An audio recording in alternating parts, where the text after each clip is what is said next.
기도하시고 시작하시겠습니다.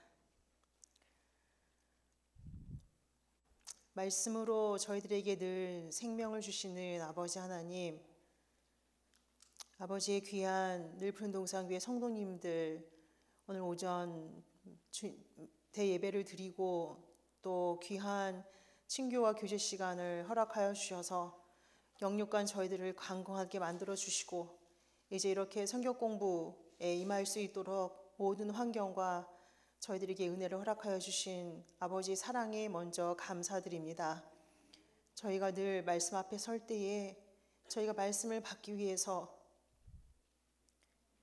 우리 모든 죄를 다 사하여 주신 주 예수 그리스도의 그 은혜와 생명과 사랑이 저희들 세포 하나하나에게까지 마음 신비 깊은 곳에 체험할 수 있는 그런 말씀 앞에 나아오는 저희들 모두가 될 수 있도록 아버지 저희들을 축복하여 주시옵소서. 모든 것 아버지의 대능의 손에 맡기옵고 살아계신 우리 주 예수 그리스도의 존귀하신 이름에 의지하여 기도드렸사옵나이다. 아멘. 네, 저희는 지난 시간에 이어서 제7계명 오늘 마지막 시간이 되겠습니다. 제7계명은 간음하지 말라라는 말씀인데요. 저희가 저번 시간까지 살펴본 것은 간음하지 말라 이 7계명은 하나님 나라의 건설의 출발점인 이 가정의 신성함을 지켜주고 보존해주는 아주 귀한 계명이죠. 그리고 이 계명은 옛날 수천 년 전에 이스라엘 백성들에게만 효력을 미친 계명이 아니라 분명히 신약 성경 맨 끝 계시록에 가서도 이런 간음의 죄를 경고하시는 성령님께서 마지막 7 교회에 다 말씀하시는 것을 저희가 보았습니다. 그리고 또 지난 시간에는 흔히 오늘날 많은 기독교인들은 우리가 은혜의 시대에 살고 있기 때문에 우리의 모든 죄를 다 사함을 받은 것에 감사하고 다시는 죄를 짓지 말아야 할 터인데 사단이 그걸 비집고 들어와서 은혜의 시대니까 죄를 져도 괜찮아. 영만 제대로 깨어있으면 돼. 라는 그 영지주의 사상이 또한 이 마지막 때의 교회에도 침입할 것이라는 것을 성경을 통해서 저희가 경고를 받았죠. 원로 목사님께서 늘 강조하셨어요.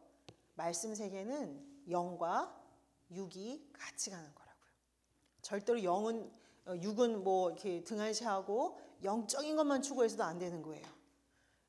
그래서 지난 시간에는 육적 간음, 그죠? 저희의 이 신체, 이 몸을 더럽힐 때에 절대로 하나님께로 갈 수 있는 영적인 통로가 완전히 차단된다는 것을 어디에 못 들어가게 되었죠?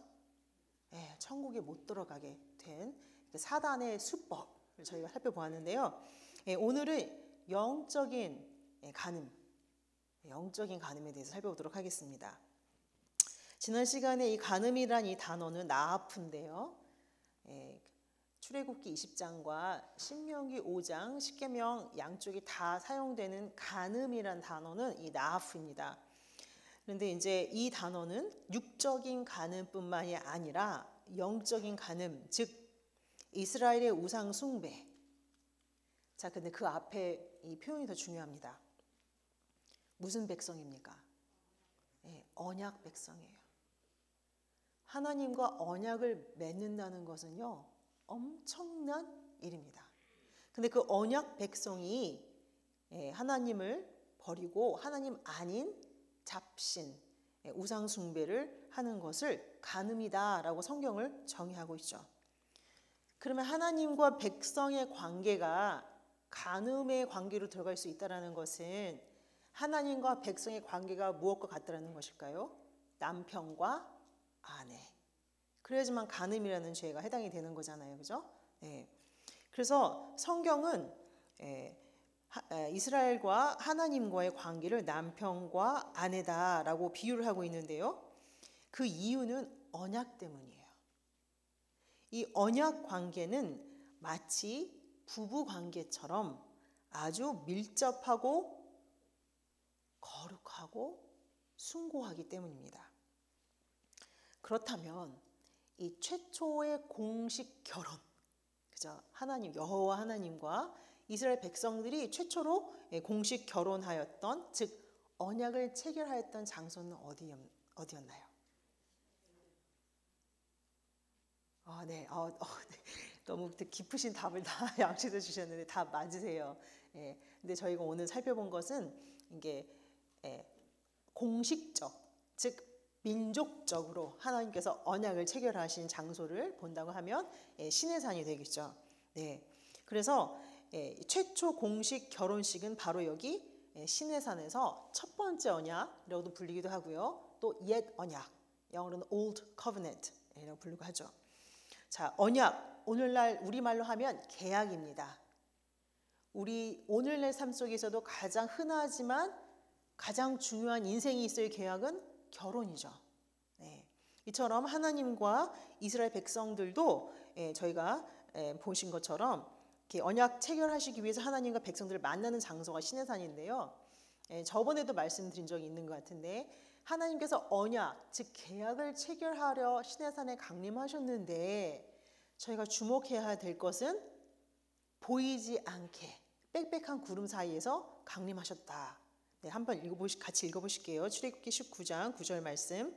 네, 시작. 여호와께서 모세에게 이르시되 내가 빽빽한 구름 가운데에서 너에게 임함은 내가 너와 말하는 것을 백성으로 보게 하며가 아니에요. 듣게 하며. 이것이 하나님께서 선택하신 방법이죠. 듣게 하여서 너를 영영히 믿게. 들음과 믿음은 아주 밀접한 관계라는 것을 저희가 주목해야 되죠. 결혼 관계에서 가장 중요한 것은 이 신뢰죠. 믿음. 그래서 하나님은 우리와 이 남편 되신 하나님과의 그 신뢰적인 관계를 이룩하기 위해서 어떤 방법을 선택하셨어요? 들음. 네.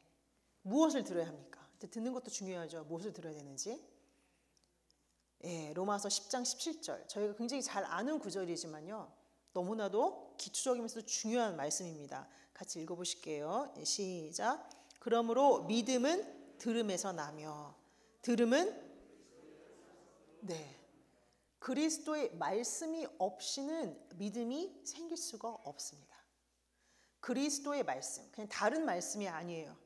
전 성경 전체가 예수 그리스도의 구속을 말씀해주고 있는 구속 역사적인 말씀을 듣지 않고서는 하나님과의 나의 관계에 있어서 신뢰가 형성이 될 수 없다는 거죠.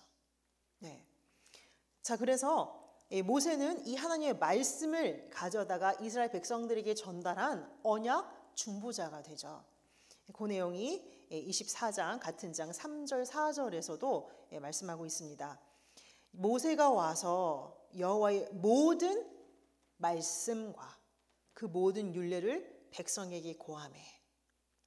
모세가 여호와의 모든 말씀을 기록하고 이른 아침에 일어나 산 아래 단을 쌓고, 자, 그 다음날 그날 밤에 하나님의 모든 말씀을 다 기록하였죠. 그 기록한 그 책이 바로 언약서예요.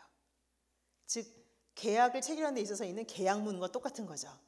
여기에 모든 말씀, 어떤 말씀이 아니라 하나님 말씀하신 모든 말씀을 언약서에 담아서 그 다음날 이른 아침에 일어나서 이제 언약 체결식, 즉 결혼식이라고 할 수 있겠죠. 네, 언약 체결식이 거행이 됩니다.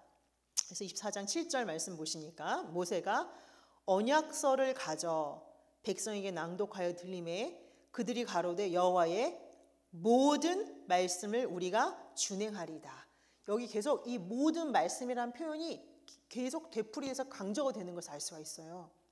즉 하나님과 나와의 그러한 아주 숭고하고 거룩하고 인격적인 이 언약 관계를 체결하기 위해서는 항상 무엇이 동용이 됩니까? 모든 말씀이에요.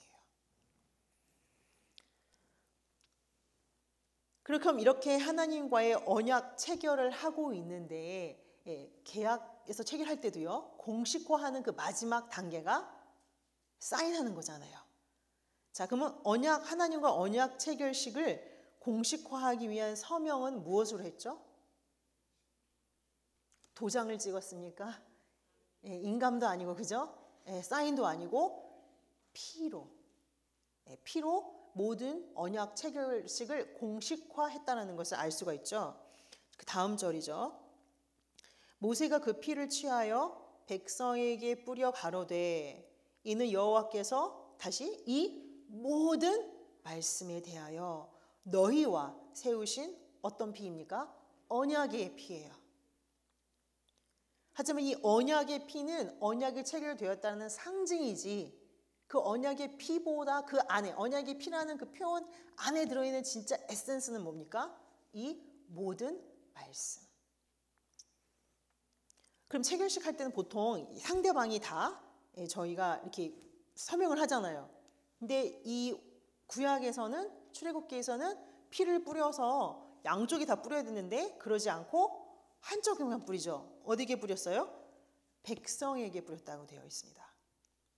그러면 이게 짝짝이가 되는 거잖아요. 양쪽이 다 와서 서명을 해야 하는데. 그래서 그 짝이 신약에 나오죠. 히브리서의 9장 19절에 그 당시에 언약의 피가 뿌려진 상대방이 있는데 그 상대방, 백성들의 그 반대편이 누가 계신가 봤더니요. 같이 읽어보실까요? 시작. 율법대로 모든 계명을 온 백성에게 말한 후에 송아지와 염소의 피와 및 물과 붉은 양털과 우슬초를 취하여 온 백성과 또 어디예요? 그 책이 무슨 책이었죠? 언약서. 그러니까 그림으로 그려보면 이렇게 되겠죠. 하나님 백성과 이런 영적인 관계, 즉 결혼 같은 언약을 체결하는 관계에 있어서 하나님과 직접 피를 뿌리신 게 아니라 하나님께, 그죠? 하나님의 책에 피가 뿌려졌다는 것은 하나님의 백성과 하나님의 관계 언약을 맺을 때 우리 하나님 대신지 뭐가 대신하는 거예요? 말씀. 이 언약서. 그러니까 저희는 말씀과 결혼한 사람들인 거예요. 그러니 이 말씀을 저희들이 소홀히 대하고서는 진정한 결혼 관계, 부부 관계가 있을 수가 없는 거죠. 이게 펼쳐보지도 않고, 예? 이렇게 사랑한다고 이렇게 많은 지금 몇 페이지죠? 수천 페이지를 걸쳐서 사랑한다고 하시는 그 사랑의 편지도 안 읽으면서 무슨 남편을 사랑하고 나에게는 왜 나를 사랑해 주지 않니? 컴플레인 할 수가 없는 거죠. 네. 자, 이렇게 이 언약은 소의 피, 그죠? 송아지의 피로 이렇게 예전에 시내산에서는 하나님의 백성과 하나님의 말씀 사이에 이런 굉장히 숭고하고 거룩하고 아주 친밀한 인격적인 하나님과의 관계, 즉 부부 관계가 형성되었다는 것을 보여주고 있습니다. 네. 참 놀라운 말씀이죠. 감히 피조물이 하나님과 인격적인 관계를, 그것도 부부의 관계. 저희가 첫 시간에 살펴보셨지만 이 부부는 뗄래야 뗄 수 없는 한 몸이에요. 그것을 높고 높으시고 전능하신 하나님이 이 땅에 오셔서 당신의 이름을 임마누엘, 항상 함께 하신다. 그 말씀 정도가, 임마누엘 정도가 아니라 지금 어떻게 하시겠다는 거예요? 저희와 한 몸을 이루신다는 거예요. 그러니까 이 하나님과 백성들과 이 언약 체결은 굉장한 사건인 것이죠. 절대로 뗄 수 없는 관계, 한 몸인 관계. 또 무엇이 없는 관계예요? 수치와 부끄러움이 없는 관계. 예. 그래서 성경은 이사야 54장 5절에 같이 읽으실까요? 시작. 이는 너를 지으신 자는 내 남편이시라. 그 이름은 만군의 여호와시며 내 구속자는 이스라엘의 거룩한 자시라. 온 세상의 하나님이라 칭함을 받으실 것이며. 그러니까 저희가 얼마나 행복자입니까? 그래서 우리 이름 여수룬이라고 지어주셨죠. 정말 우리만큼 행복할 사람이 없기 때문에 가장 최고의 행복자, 이렇게 전능하신 온 세상의 하나님 여호와를 우리 남편으로 모시는 그런 엄청난 백성이 언약 백성이에요. 그래서 에스겔 선지자도 하나님과 그 언약 백성과의 그 관계를 신랑과 신부로 표현을 했죠. 그것이 16장에 나오죠. 에스겔서 16장 8절 보시니까 언약이라는 표현이 또 정확하게 나오고 있는 것을 볼 수가 있습니다. 내가 네 곁으로 지나며 보니 네 때가 사랑스러운 때라. 내 옷으로 너를 덮어 벌거벗은 것을 가리우고 너에게 맹세하고 언약하여 너로 내게 속하게 하였었느니라. 나 주 여호와의 말이니라. 네, 이것도 이스라엘 백성들과 하나님과의 결혼, 언약 관계를 말씀해 주고 계신 거죠. 그러나 우리 인간의 부패성과 타락성은 이루 말할 수가 없죠. 지금 모세와 하나님과는 시내산 위에서 그 언약을 영구화시키기 위해서 그 언약 십계명을 언약서에 썼는데 이제 하나님이 어디에 쓰시겠대요? 영원히 지워지지 않는 돌판에게 지금 쓰시겠다고 하시는 그 찰나에 언약 체결식, 결혼식 하고 나서 불과 40일 만에 이스라엘 백성들은 그 언약 중보해주는 모세가 안 보이니까 산 밑에서 무엇을 만들었습니까? 네, 자기들이 금을 모아서 자기들이 소를 만들어 놓고 보라, 우리를 인도할 신이다. 그게 우리 인간의 모습입니다. 출애굽기 32장 6절에 그들이 일찍이 일어나, 참 부지런하기도 하죠. 번제를 드리며 화목제를 드리고 앉아서 먹고 마시며 일어나서 뛰놀더라. 근데 여기 뛰놀더라라는 이 표현이요, PL 강조형으로 쓰였을 때에 뛰놀더라인 단어가 짜하크예요. 짜하크인데 PL 강조형으로 썼을 때는 성적인 행동을 말씀하고 있습니다. 그러니까 저희가 이 공부를 통해서 다 잊어버리시더라도 한 가지 생각하실 것은요, 일단 음란, 간음 이런 영이 들어오기 시작하면은요 절대로 참신을 알아볼 수가 없어요. 예. 오죽하면 내 손으로 내가 만들어 놓은 소를 가지고 신이라고 섬길까요? 너무나 무지한 행동이죠. 이처럼 이스라엘 백성이 금송아지를 숭배하면서 간음을 행한 것은 말씀을 빼고 하나님 당신만을 제켜놓고 다른 방법으로 우리의 인생을 해결하려고 하는 그러한 시도를 나타내기도 하죠. 출애굽기 32장 1절에서는 우리를 인도할 신이 바로 이 금송아지다. 32장 4절에서는 너희를 애굽 땅에서 인도하여 낸 너희 신유로다 라고 이 송아지를 소개하는 것을 볼 수가 있습니다. 음란은 이처럼 40일 전에 지금 하나님과 모든 말씀대로 준행하겠다라고 했던 그 백성들의 마음을 순식간에 뒤집어놓는 게 이 영이에요. 성경은 이것을 음란한 마음이라고 하고 있습니다. 오죽하면 마지막 말세 교회에서도 이것을 경계하라고 주의를 하셨겠습니까? 성경은 하나님의 백성들이 음란한 마음에 미혹이 되었다고 계속 지적을 하고 있는 것을 알 수가 있어요. 호세아서의 4장 12절부터 14절 말씀 보시니까 내 백성이 나무를 향하여 묻고 그 막대기는 저희에게 고한대요. 하나님께 묻고 하나님으로부터 대답을 받아야 될 언약 백성이 엉뚱한 거를 에다 묻고 엉뚱한 거에서 답을 받고 있는 거예요. 그 이유는요, 저희가 음란한 마음에 미혹이 되었기 때문에 그 하나님의 수하를 음란하듯 떠났음이니라. 깨닫지 못하는 백성은 패망하리라. 그러니까 하나님과의 이제 믿는다. 왜냐면 이 사람들은 다 언약 백성들이에요. 지금 이방인들 말하는 게 아니에요. 지금 오늘 하면 교회에 나와 있는 언약 공동체에서 일어나는 말들을 말씀하시는 거죠. 그러니까 이거는 열심히 하는 것 같지만 어딘가 보면 다 미신적이에요. 하나님을 미신적으로 믿어요. 사람에게 묻고 사람에게 답을 얻고 꿈에 의지하고 환상을 보았다고 하고, 그러니까 하나님께서는 너희들은 말씀과 결혼한 나의 존귀한 보배 세굴라다라고 말씀하시기 때문에 저희는 말씀을 의지하고 말씀에게 묻고 말씀으로 돌아오라라고 호사에서에서는 저에게 말씀하고 있습니다. 그래서 힘써 애써 여호와를 알라. 뭘 통해서요? 말씀으로. 기도도 마찬가지예요. 분명히 요한복음 15장 7절에선 예수님께서 나는 포도나무에 너희는 가지니 너희가 떠나면 아무것도 할 수가 없다라고 말씀하시잖아요. 그러면서 뭐라고 말씀했어요? 기도의 능력.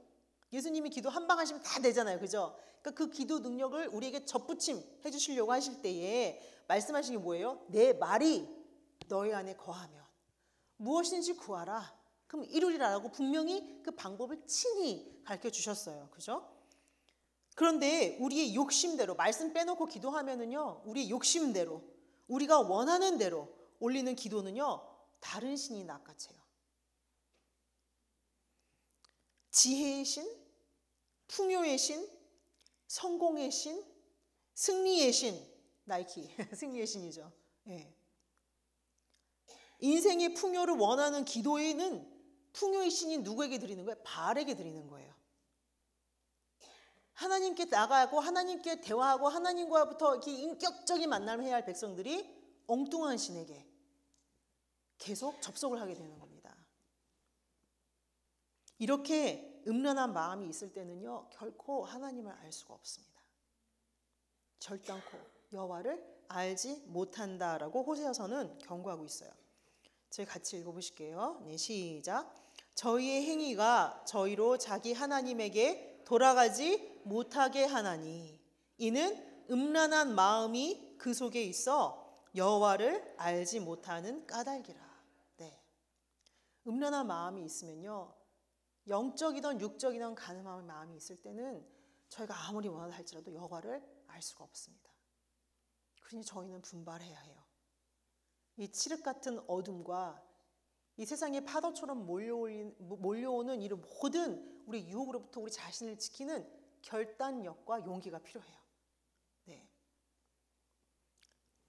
지난 시간에도 보셨지만 육체적 간음, 우리 육신적으로 깨끗이 못할 때는 영적 간음으로 반드시 이어지고, 우리가 스스로 멸망하게 된다는 것을 천국을 상징하는 가나안에 들어가기 바로 직전 모압 평지에서 일어난 백성들이 했던 행위가 민수기 25장 1절부터 3절에 이스라엘이 시딤에 머물러 있더니 백성이 모압 여자들과 음행하기를 시작하니라. 여기까지는 육체적 간음이잖아요. 그죠? 육체적 간음의 결과가 얼마나 무서운지 보시면, 그러니까 여자들이 꼬시는 거에 더 육적 간음에서 끝나지 않아요. 그들 신들에게 제사할 때에 꼬셔서 백성을 청함해 백성이 먹고 결국 그들이 그 신들에게 절하고 결국은 이스라엘이 하나님이 아닌 누구에게 부속이 됩니까? 바알 부올에게 부속된지라. 어느 누구도 해할 복술이 없는 언약 백성인데 결국은 여호와께서 이스라엘에게 진노하시고 벌어들여서 24,000명이라는 엄청난 성도가 생매장 당하는 사건이 바로 이 사건이에요. 이 음란이 얼마나 하나님의 마음을 갈기갈기 찢었는지 저희는 그 마음을 헤아릴 수가 없어요. 오죽하면 하나님께서는 성경에서 이렇게 말씀하시죠. 에스겔서 6장 9절에서는 그들이 음란한 마음으로 나를 떠나고 음란한 눈으로 우상을 섬겨 나로 근심케 한 것을 기억하고 스스로 한탄하리니 이는 그 모든 가증한 일로 악을 행하였습니다. 근심케 하다. 영어로는요, How I have been hurt. 그 하나님이 저에게 호소하시는 음성이에요. How I have been hurt.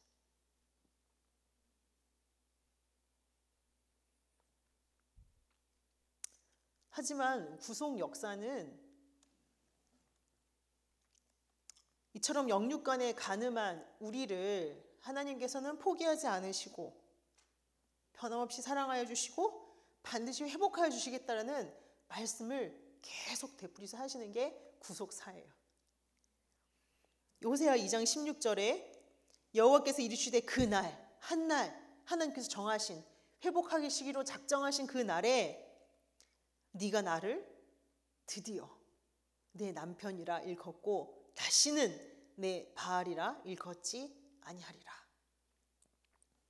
호세아 2장 19절부터 20절에는 내가 너에게 장가들어 영원히 살되 의와 공변됨과 은총과 긍휼히 여김으로 너에게 장가들며 진실함으로 너에게 장가들리니 그제야 네가 나를 알리라. 여호와 나야 나 그 편이잖아요. 그죠? 그리고 이것을 보여주시려고 아무런 죄 없는 호세아 선지자를, 그죠? 부정한 거를 절대로 만지도 안 되고 봐도 안 되는 제사장 가문의 호세아를 창녀에게 결혼을 시키시죠. 호세아 3장 1절에 여호와께서 내게 이르시되, 나는 여기 호세아입니다. 이스라엘 자손이 다른 신을 섬기고 건포도 떡을 즐길지라도, 그럴지라도 여호와가 저희를 사랑하나니 너는 또 가서 타인에게 연애를 받아 음부된 그 여인을 사랑하라. 그냥 결혼하라가 아니에요. 사랑하라예요. 사람을 미치게 만든 일 아니겠습니까? 우리 인간 세계에서 상상 못할 일이죠.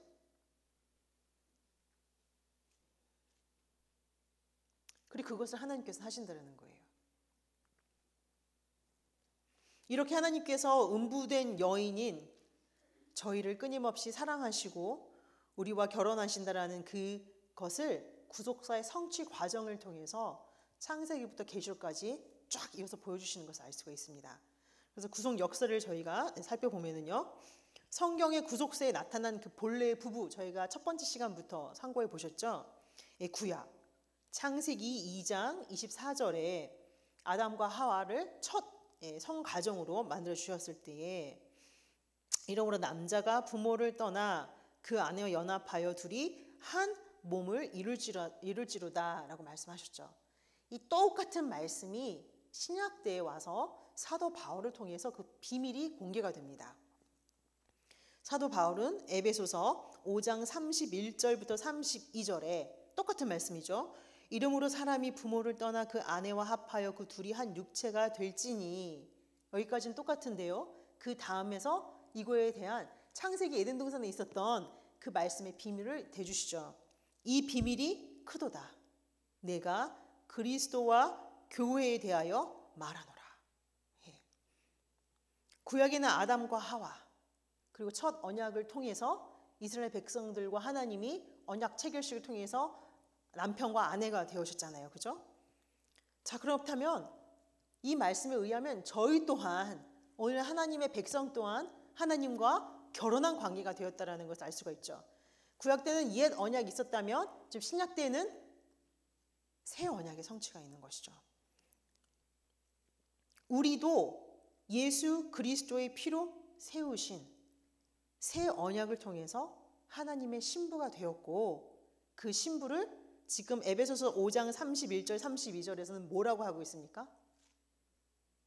그리스도와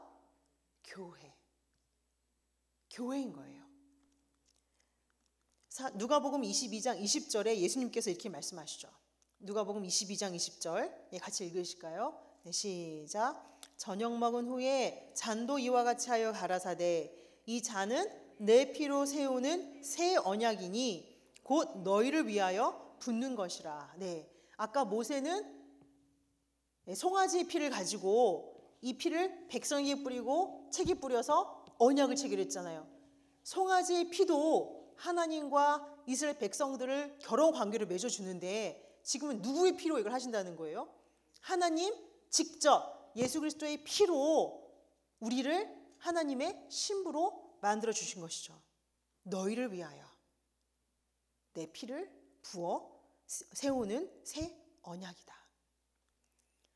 그래서 사도행전 20장 28절을 우리 지금 있는 이 교회는 예수 그리스도의 피로 사신 교회예요. 그냥 어떤 LA 한 복판에 공장지대에 건물 떡 하나 사서 세워진 교회가 아니란 말씀입니다. 피조물을 하나님의 신부로 만들어주는 엄청난 보혈의 위력으로 세워진 교회고, 이곳이 바로 예수 그리스도의 신부라는 것을 성경에서 선포하고 있는 것이죠. 십자가에서 우리가 율법으로 거스른 모든 죄, 영적인 간음, 또 육적인 간음, 이 모든 것을 다 죄를 사하여 주시고, 예수님이 다시 3일 만에 부활하실 때 혼자 부활하신 게 아니라 우리도 같이 부활시켜 주셨어요. 그래서 오늘날 저희가 여기 있는 거예요. 누가 인도에서도 아니고요, 누가 전도에서도 아니고요, 하나님이 직접 그 보혈을 흘리셔서 저희 여기다 데려놓으셨단 말이에요. 1대1 관계예요. 예수님과 우리의 관계가요. 그렇기 때문에 우리를 회복해 주신 이 모든 구속 역사는 그리스도의 신부를 향해 전진해 가고 있습니다. 마지막 때, 그죠? 혼인잔치를 위해서 가고 있는 거예요. 저 얼마나 더 많이 오래 기다리셔야 될 거예요. 저희 아버지 하나님께서. 마지막 때에 요한계시록 21장 2절에 나오죠. 창세기에서 시작하였던 성가정의 회복이 요한계시록 21장 2절에 이렇게 나오고 있죠. 또 내가 보매 거룩한 성 새 예루살렘이 하나님께로부터 하늘에서 내려오니 그 예비한 것이 신부가 남편을 위하여 단장한 것 같더라. 그래서 같은 장의 9절 10절 말씀을 보시면요, 이 새 예루살렘의 정체가 뭐예요? 어린 양의 신부다라는 것을 알 수가 있습니다. 그런데 문제는요, 마지막 때에는 여자가 한 명 등장하지 않아요. 또 다른 여자가 있어요. 계시록 17장 1절 보시면요, 음녀가 또 등장합니다. 그러니까 옛날 구속 역사에서 흐르던 그 맥이 고스란히 가는데 이제는 너무 심각해져요. 계시록 17장에 큰 음녀가 나오는데요. 17장 1절 말씀, 또 7 대접을 가진 7 천사 중 하나가 와서 내게 말하여 가로되 이리 오라. 많은 물 위에 앉은 그냥 음녀도 아니고요, 큰 음녀의 받을 심판을 너에게 보이리라 라고 이제 오라고 하시는 거예요. 큰 음녀의 정체를 밝혀주시는데요. 그 다음 5절에 그 이마에 이름이 기록되어 있대요. 근데 아까 사도 바울도 예수 그리스도와 교회에 대한 큰 비밀이라고 하셨잖아요. 그죠? 여기도 또 비밀이에요. 이마에 이름이 기록이 되었으니 그 비밀인데, 자, 그 이름이 무엇일까요? 큰 바벨론이라. 땅의 음녀들과 가증한 것들의 그냥 음녀 정도가 아니고요, 음녀들도 아니고요, 그 음녀들의 어미가 나오는 거예요. 같은 장 18절에서는 내가 본 바 여자는 땅의 임금들을 다스리는 큰 성이다. 땅의 임금들까지도 그 권세와 위력이 있는 그 모든 자들도 다 쓸어가는 게 바로 이 큰 음녀들의 엄인 거예요. 그게 바벨론입니다. 이곳은 또한 큰 성이에요. 이 말씀은 마지막 때는요, 뭐 아니면 도예요.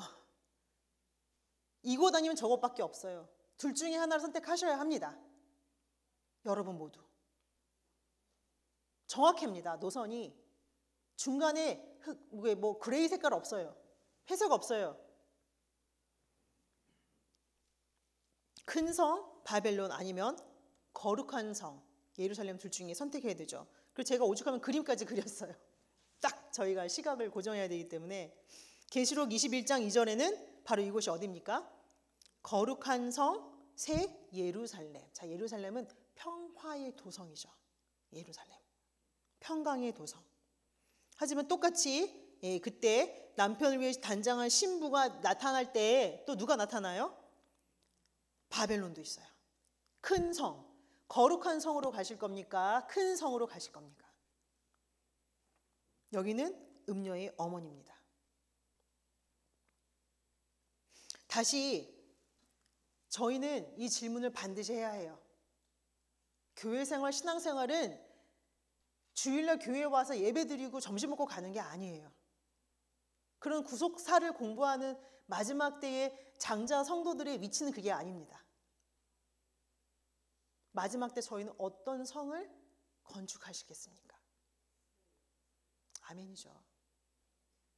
하지만 저희는 다 둘 중에 하나를 하게 돼 있어요. 중간 없어요. 그래서 계시록 18장에서는 내 백성들아 나오라. 바벨론에서 나오라 라고 말씀하고 계세요. 마지막 때의 뜻은 반드시 교회를 통해서 완성하게 되어 있어요. 그게 그리스도의 신부이기 때문에. 본래적 부부, 창세기 에덴 동산에 시작했던 본래적 부부는 분명히 저희 교회를 통해서 이루어지게 되어 있습니다. 이 교회뿐만이 아니겠죠. 전 세계에 있는 진짜 그리스도의 신부들이 같이 함께 세워지는 새 예루살렘이 있다라는 거예요. 다시 에베소서 5장 31절 32절을 그 무게를 저희가 생각하면서 읽어보실게요. 예, 시작. 이름으로 사람이 부모를 떠나 그 아내와 합하여 그 둘이 한 육체가 될지니 이 비밀이 크도다. 내가 그리스도와 교회에 대하여 말하노라. 그 신부는 교회라는 거 확실하시죠? 그래서 이 에베소서 5장에서는 계속 남편이 아내를 사랑해야 되는 이유가 그냥 부부관계만 서로 좋으라고 하는 게 아니라 이 마지막 때 영적 간음과 육적 간음을 배제하고 정말 하나님이 기다리시던 그 새 예루살렘, 그 성을 건축하길 바라는 마음으로 말씀하신 거였어요. 그게 다 우리 가정에서 시작하기 때문이에요. 구속 역사는 크게 시작하는 게 아니에요. 나의 순결함, 그리고 우리 가정, 우리 부부, 우리 자녀들, 거기서 구속 운동이 시작이 됩니다. 목숨 걸고 사수하셔야죠. 네. 그래서 에베소서 5장 28절부터 29절 이렇게 말씀하시죠. 이와 같이 남편들도 자기의 아내 사랑하기를 제 몸같이 할지니, 한 몸이 되었으니까요. 자기 아내를 사랑하는 자는 자기를 사랑하는 것이라. 누구든지 언제든지 제 육체를 미워하지 않고 오직 양육하여 보호하기를. 누가 누구에게 그렇게 하셨다는 거죠? 그리스도께서 이 교회를 양육하고 보호하셨대요. 양육, 영어로 cherish, 너무 소중하게 아끼셨다는 거죠. 우리 모두는 신실하지 못해서 가늠한 자들이었음에도 불구하고 하나님께서 먼저 우리를 불러주셨죠. 당신의 신부인 이 교회로 불러주신 줄 믿습니다. 그래서 즉 우리는 진정한 그리스도의 신부, 새 예루살렘. 다시요. 예루살렘이 무슨 뜻이죠? 평강의 도성이에요. 평강의 성. 자, 성은 교회죠. 그리스도와 그리스도 신부에 관하고 신부는 교회라고 하셨으니까. 그럼 평강의 성은 뭐예요? 평강 교회예요. 저는 그 소원을 가지시고 저희 교회 이름도 평강제일교회라고 지으신 줄 믿습니다. 새 예루살렘을 위한 거예요. 그리고 신부로 불러주셨다는 것은요, 우리와 하나님이 한 몸이라는 거예요. 그렇기 때문에 주님은 우리가 아플 때에 늘 대신하여 아파주셨고, 그 대신 우리 대신 죽음까지도 마다하지 않으셨죠. 한 몸이시라는 것을 저에게 그렇게까지 보여주시는 거예요. 모든 병 다 짊어지시고 우리 대신 다 아파하시고 앓다가 가신 거죠. 이사야 53장 4절에 예수 그리스도에 대해서 이렇게 증거하고 있습니다. 그는 실로 우리의 질고를 지고 우리의 슬픔을 당하였거늘. 왜요? 한 몸이기 때문이죠. 그걸 먼저 아내를 목숨보다 더 사랑하신 남편으로서 이 교회를 위해서 그렇게 하신 거죠. 질고라는 히브리어는 놀랍게도 콜리인데요. 모든 질병이에요. 뭐 암부터 시작해서 모든 질환들 다 같이 포함한 질병입니다. 그래서 성도 여러분, 우리 남편께서 정말 너무나 부족한 저희들 위해서 대신 아파주시고 우리 대신 고난을 받으셨으니까 이제는 우리도 그 사실을 안다면 주님의 남은 고난이 우리의 고난이 되어야 되지 않겠습니까? 주님의 아프심이 우리의 아픔이 되어야 되지 않겠습니까? 한 몸이잖아요. 그 골로새서 1장 24절에 그래서 사도 바울이 이 말씀을 하시죠. 골로새 1장 24절. 내가 이제 너희를 위하여 받는 괴로움을 기뻐하고 그리스도의 남은 고난을 그의 몸된 교회를 위하여 내 육체에 채우노라. 아직 신부는 맞는데 아직 그렇게 거룩하고 어여쁘고 정말 하나님께 바쳐드릴 만한 아직 신부의 모습이 안 됐으니까 그 아픔이 그 죄의 값이 그죠? 고스란히 육체에 우리 같이 걸머지고 가는 한 몸. 그게 정말 교회의 지체죠. 그래서 우리도 한 지체가 되었고, 그렇기 때문에 교회의 아픔, 공동체의 아픔에 동참하는 거예요. 고린도전서 12장 25절부터 27절 같이 읽어보시겠습니다. 예, 시작. 몸 가운데서 분쟁이 없고 오직 여러 지체가 서로 같이 하여 돌아보게 하셨으니 만일 한 지체가 고통을 받으면 모든 지체도 함께 고통을 받고 한 지체가 영광을 얻으면 모든 지체도 함께 즐거워하나니 너희는 그리스도의 몸이요 지체의 각 부분이라. 아멘. 교회를 다닌다라는 것은 이렇게 유기체적인, 오르게닉, 살아있는 그런 몸으로 함께 지어져 가는 것이에요. 그래서 우리 중에 한 명이라도 아프면 다 같이 아픈 것이고요. 한 명이라도 더러워지면 다 같이 더러워지는 거예요. 교회 생활 속에서 우리는 함께 희고 애를 같이 누리게 되었죠. 그래서 지금 고린도전서에서 말씀하신 것처럼 진짜 한 몸이 되기까지 포기하지 마시고 분쟁 없는 한 몸이 되기까지 포기하지 마시고 서로를 독려해 주시길 주님의 이름으로 부탁드립니다. 또한 우리 모두 자신을 성결케, 거룩하게 보존해야 해요. 우리가 만약에 죄를 짓고 있다고 하면 낙심하지 마시고 아담아 내가 어디 있느냐 라고 부르시고 우리를 회복해 주시고도 남는 능력이 있는 아버지께로 돌아오면 됩니다. 이렇게 해서 우리 교회가 예수님의 진정한 몸으로 건축되는 역사가 되시길 간절히 기도합니다. 그래서 마지막으로 우리는 어떤 성을 건축하고 있습니까? 우리의 가정, 그 가족의 너무나 존재성을 좌지우지하는 부부의 성별, 그게 있어야지만 우리 언약 공동체가 올바르게 설 수 있어요. 그 언약 공동체가 잘 서야지만 우리가 나라를 위하고 국가를 위해서 하는 기도가 제대로 된 기도가 되는 거예요. 그리고 더 나아가서 하나님의 성, 진정한 새 예루살렘을 건축할 수 있는 것입니다. 그러니 여러분 모두가 여기 계신 모든 가정이 구속사의 큰 주역이심을 꼭 믿으시길 바라겠습니다. 네, 마지막 에베소서 2장 21절, 22절 읽고 마치겠습니다. 예, 시작. 그의 안에서 건물마다 서로 연결하여 주 안에서 성전이 되어가고 너희도 성령 안에서 하나님의 거하실 처소가 되기 위하여 예수 안에서 함께 지어져 가느니라. 이 착한 일, 선한 일을 시작하신 아버지 하나님께서 우리 개개인의 우리 삶을 회복하여 주시고 우리 공동체를 더 굳건히 결합하여 주셔서 착한 일 시작하신 하나님께서 반드시 맞추실 줄 믿습니다. 기도하시겠습니다. 우리를 회복하여 주시기까지 오늘도 쉬지 않고 일하여 주시는 아버지 하나님, 오늘이 마땅히 아버지께서 안식하시는 날임에도 불구하고 부족하고 말씀을 제대로 알지 못하고 음란히 하나님을 섬기는 저희들을 마다하지 아니하시고 다시 한번 아버지의 변함없는 사랑으로 우리를 불러주셔서 말씀 앞에 다시 너희는 나의 사랑하는 아내다, 나의 신부다, 나의 교회다 라고 저희들이 잃어버렸던 믿음을 회복시켜 주신 아버지의 은혜에 너무나도 감사드립니다.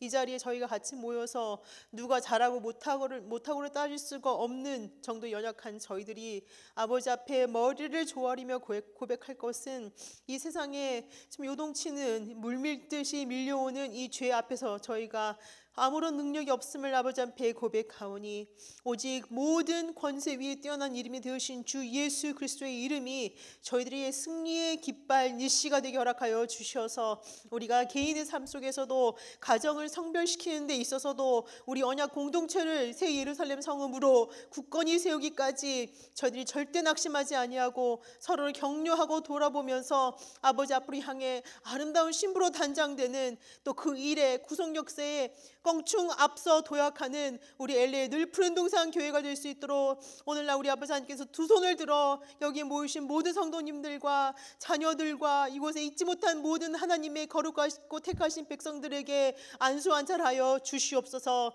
아버지 하나님께서 홀로 이 교회를 통하여서 영광 받으실 줄 믿고 감사드리오며 이 모든 말씀 우리의 영원한 신랑이 되어주신 주 예수 그리스도의 존귀하신 이름에 의지하여서 기도드렸사옵나이다. 아멘. 주기도문으로 마치시겠습니다.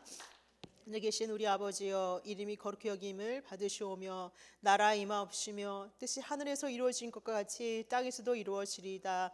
오늘날 우리에게 일용 양식을 주옵시고 우리가 우리에게 죄진 자를 사하여 준 것과 같이 우리의 죄를 사하여 주옵시고 우리를 시험에 들게 하지 마옵시고 다만 악에서 구하옵소서. 대개 나라와 권세와 영광이 아버지께 영원히 있사옵나이다. 아멘. 감사합니다.